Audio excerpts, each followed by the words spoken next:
Las desafío, mujeres. ¿Cuántas de ustedes toman Rabotril o algo parecido?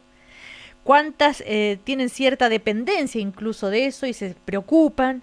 Pero también atención, porque hay cifras de el consumo excesivo de alcohol también de las mujeres, sobre todo el fin de semana.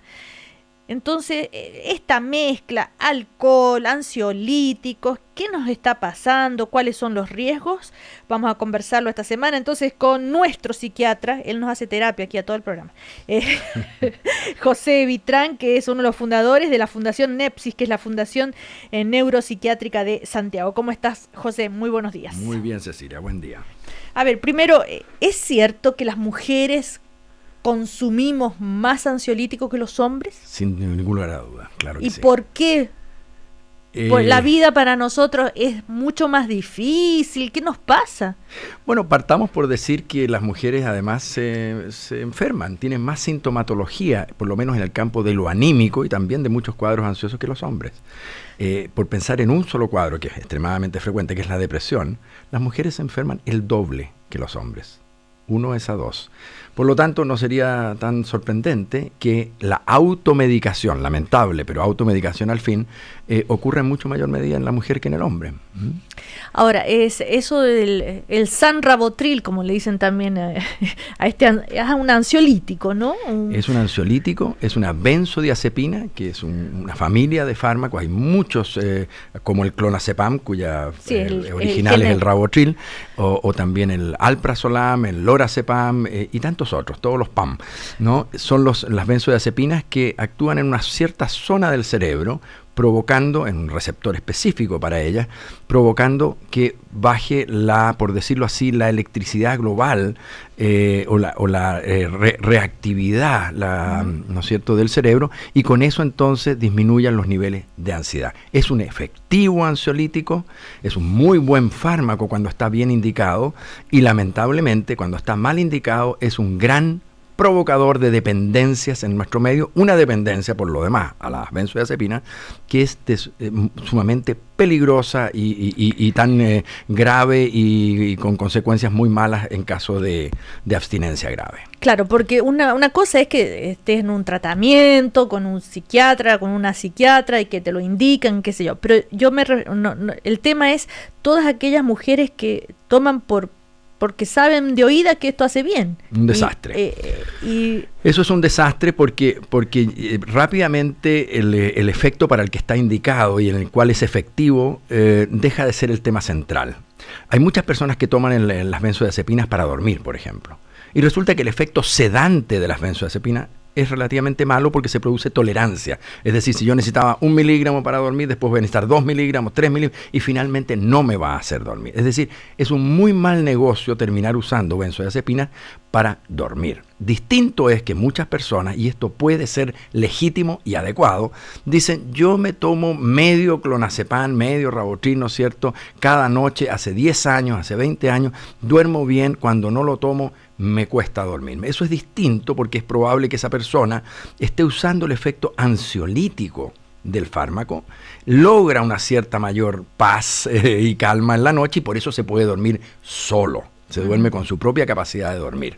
Y eso, si no hay escalamiento de la dosis y si alguien lo supervisa de tanto en tanto, es perfectamente legítimo. No es el caso de lo que estamos hablando de tantas mujeres que en vez de tratarse, en vez de evaluar una posible condición que podrían estar teniendo como un episodio depresivo, como un trastorno de angustia, se pichicatean, como se dice, ¿no es cierto?, por recomendación de una amiga, por recomendación de alguien, ¿no es cierto?, o a veces también de algún colega que no está realmente tomándose muy en serio lo que es la prescripción de uno de estos fármacos y va y lo indica. Me estoy refiriendo, por supuesto, a no psiquiatras. José Vitrán, también está el tema del consumo de alcohol, según y de tabaco. Uno de los últimos estudios del Servicio Nacional para Prevención y Rehabilitación del Consumo de Drogas y Alcohol, el SENDA, las mujeres están consumiendo diariamente la misma cantidad de tabaco que los hombres, y también incrementando la ingesta de alcohol, pasando de un 32,5% a un 42,5%. Sin ningún lugar a duda. Y sobre todo hay un fenómeno que es el consumo de alcohol así como a todo dar el fin de semana. Y en las jóvenes también. Entonces, ¿qué pasa? Y además, si se mezclan con todo esto, ¿cómo se explica además esa dependencia al alcohol? ¿También forma parte de una especie de alivio, de calma? ¿Qué es? Bueno, es tremendamente interesante lo que planteas, Cecilia, porque fíjate que las moléculas de benzodiazepina, estos ansiolíticos efectivos, actúan sobre un lugar del cerebro que es exactamente el mismo lugar que actúa el alcohol. En la misma molécula cerebral actúan ambas sustancias y provocan, por tanto, el efecto ansiolítico de igual forma. Y no tengo que decírselo a los que lo consumen, pero el alcohol es un gran ansiolítico. No baste con recordar muchas personas que son ansiosos sociales y que por lo tanto llegan a cualquier cóctel o a cualquier evento y se toman los 2 primeros tragos antes de saludar a la gente. ¿No es así? O se los toman antes de salir de la casa, porque es un gran ansiolítico. El problema, así como el abuso de benzodiazepinas provoca consecuencias que pueden ser graves, el uso de alcohol por este motivo u otro en forma abusiva termina provocando, para empezar, algo tan grave como el alcoholismo, con todas las consecuencias orgánicas que esto implica. Recordemos que los órganos que ataca el alcohol usado en exceso son el hígado, el cerebro, y así seguimos, digamos. Ahora, pero socialmente está más aceptado que una mujer tome trago. No, el alcoholismo está más encubierto en la mujer que en el hombre. Okay. Como que no tenemos en mente que las mujeres se puedan alcoholizar o que tomen alcohol. Muchas mujeres, lo vemos en la consulta, muchas mujeres se han alcoholizado en silencio, se han alcoholizado en su casa en la noche antes de dormir, ¿no? Y por ahí pasa relativamente inadvertido o advertido a lo mejor por un marido, a lo mejor por algún hijo, pero podría ser que ocurra sin mucho aspaviento. Las mujeres son menos escandalosas que los. Estoy hablando de la mujer de edad media o más. No estoy hablando de las muchachas, porque en ese tema, y ahí pueden, sin duda, es un tema aparte, a lo mejor para escuchar a algún experto en adicciones. Hoy día en Chile, el tema del consumo de alcohol en la juventud está absolutamente descontrolado, y el temor que tenemos es que los que sean susceptibles, que sabemos que la susceptibilidad a ser alcohólico es más bien biológica, es más bien genética, ¿no es así? Esos, que no son pocos, van a estar exponiéndose a desarrollar alcoholismo, y es probable que, dado el consumo generalizado, excesivo, ¿no es cierto?, de esta generación, vamos a tener mucho más alcohólicos, sin duda, en nuestro país, de aquí en adelante, hasta que esto se modifique. Pero yo decía el mejor aceptado. Por ejemplo, yo me imagino un marido diciéndole a la mujer: ay, tú que te empastillas tanto y tú tenés que tomar esas pastillas y no sé qué. En cambio, si la ve tomando en la noche cuando llega de trabajar un pisco sour, un whisky, un vino, no va a tener la misma reacción. Cuando tal vez la motivación sea la misma, calmar o bajar o calmar la ansiedad, no sé. Voy a salirme una gotita de la pregunta para decir justamente que ahí hay una otra avenida que puede provocar aumento del consumo y llevar incluso al consumo excesivo, que es la bienvenida que le puede dar incluso el hombre al uso de alcohol de su mujer. ¿Por qué? Porque supone que eso podría ser un buen preámbulo para la vida sexual, por ejemplo. Cuando existe la diferencia en intensidad o en deseo o en intención de encuentro sexual, el hombre está siempre un poquito pensando que si se consume suficiente alcohol al otro lado, va a haber mejor disposición. Y es así como muchas veces la noche está acompañada de alcohol en una salida, pero también en la casa, para poder promover un encuentro más relajado, ¿no? Para ver si se suelta, para ver si se relaja, etcétera. Y así también podemos desarrollar efectivamente alcoholismo. Ahora, el tema que tú planteas es bien de fondo, y es que muchas veces somos críticos o nos alarmamos o hacemos todo tipo de escándalo porque alguien consume un fármaco que está estudiado, un fármaco que está probado en animales, en humanos, etcétera, etcétera, por más que haya mucha demonización de la industria farmacéutica, etcétera, etcétera, pero la verdad es que son fármacos altamente probados antes de salir al consumo humano. Entonces se hace mucho escándalo que tú tomas remedios, que tú te metes un químico en la cabeza siempre, y nadie hace cuestión a lo mejor de que otra persona que no toma ningún químico, incluso le tiene aversión a tomar un remedio, pero sí se puede pichicatear de lo lindo con marihuana, con alcohol, a veces con otra sustancia, y muchas veces, y este es un tema, con productos que les parecen totalmente inocuos porque son naturales. ¿no? A ver. Claro, porque dentro de lo que es la homeopatía, y yo tengo respeto por la homeopatía, pero a veces por fármacos que son considerados homeopáticos o naturales, ¿no es cierto?, hay una gran manga ancha, ¿no es cierto?, y son sustancias, son moléculas.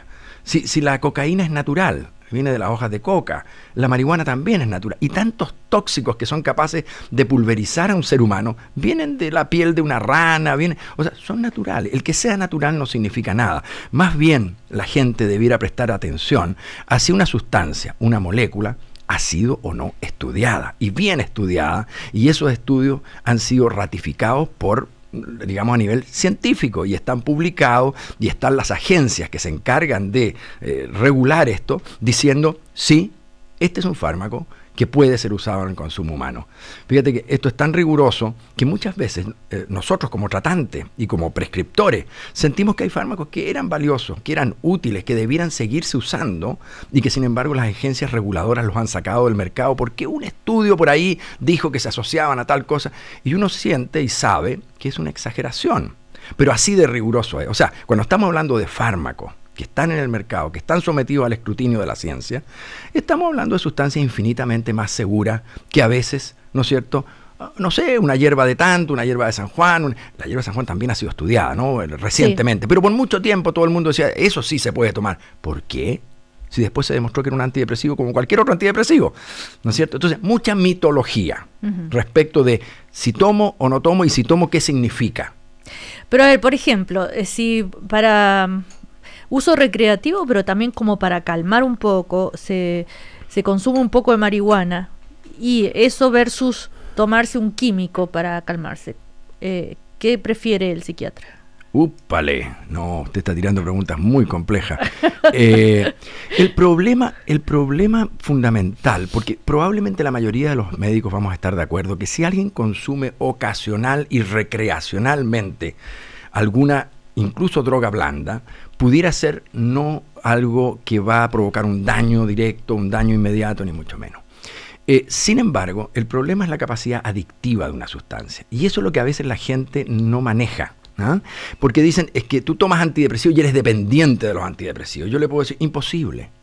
Es el fármaco el que no puede provocar dependencia, o que sí provoca dependencia. Un antidepresivo no puede provocar dependencia, no puede establecer con el cerebro de un ser humano una relación de dependencia. Un estabilizador del ánimo tampoco. Un tranquilizante mayor, neuroléptico o antipsicótico tampoco. Un calmante menor como una benzodiazepina, ansiolítica, sí.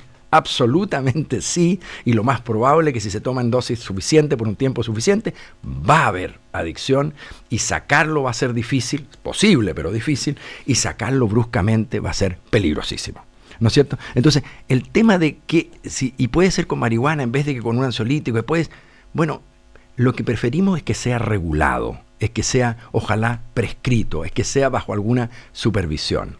Insisto, no estoy hablando del uso ocasional, recreacional, que alguno pueda querer tirarse por la montaña rusa de tanto en tanto, porque eso no tiene significación clínica. La significación clínica se adquiere cuando se convierten en hábitos.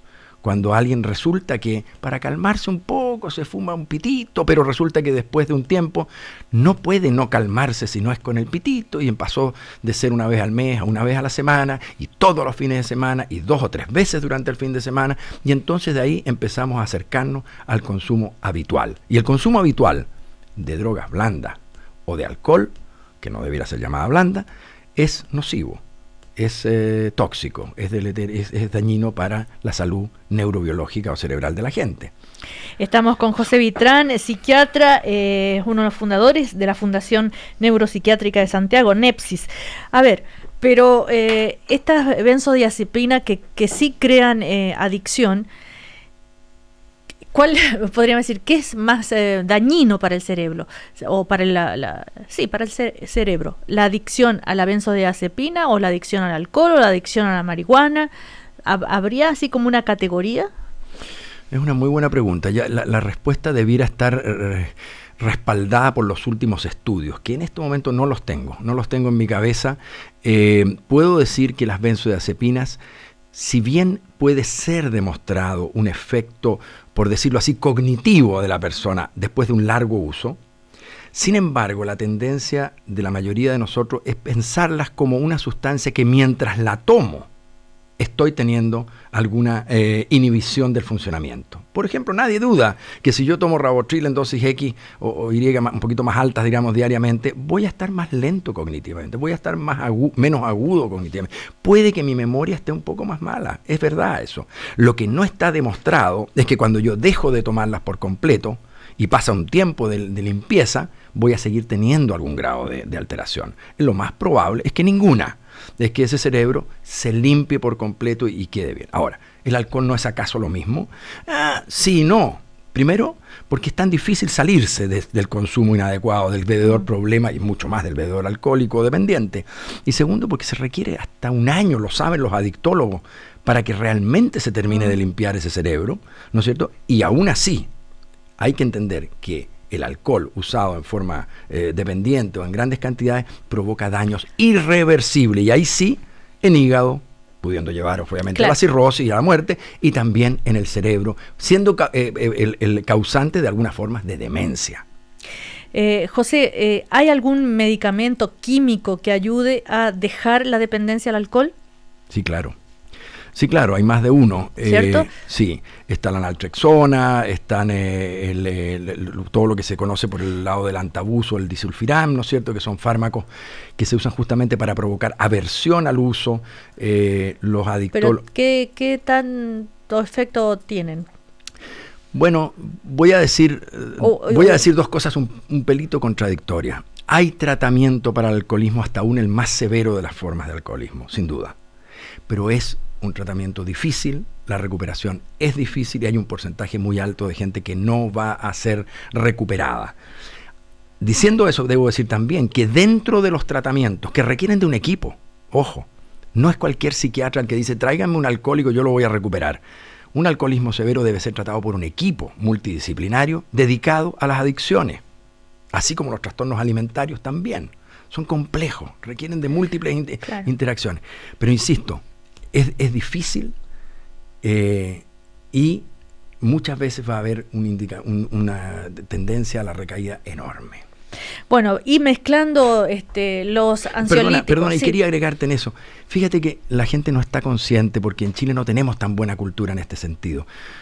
Alcohólicos Anónimos, los grupos de apoyo de diferentes patologías, por supuesto de abuso de sustancias, alcohólicos, narcóticos anónimos, hay también obesos anónimos, en Estados Unidos esto prolifera muchísimo, pero claramente son muy, muy potentes herramientas terapéuticas. Es probable que los adictólogos estén de acuerdo en decir que los grupos de apoyo en alcoholismo es de las herramientas más poderosas que tenemos para lidiar contra una enfermedad tan compleja. Y esto se repite, y nosotros en la Fundación estamos muy interesados en desarrollar este tipo de actividad.